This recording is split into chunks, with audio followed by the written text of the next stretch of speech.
Hi guys, and welcome back to a new video. In today's video, I'm going to guide you that how you can change the username of your Discord account. So without wasting any time, let's begin our video. So the first thing you need to do is to go and open your Discord application on your device. Once you open the application, the next thing you need to do is to tap on You, which is your profile option. From there, you need to tap on the settings icon.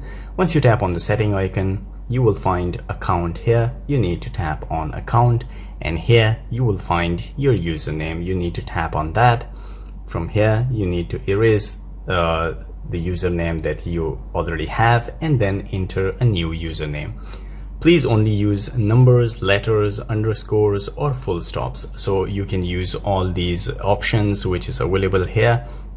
Once you selected your new username, and then all you need to do is to tap on the save option and your new username will be saved. So guys, this is how you can change the username of your Discord account. If you like the video, don't forget to subscribe. I will see you in the next video. Till then, take care.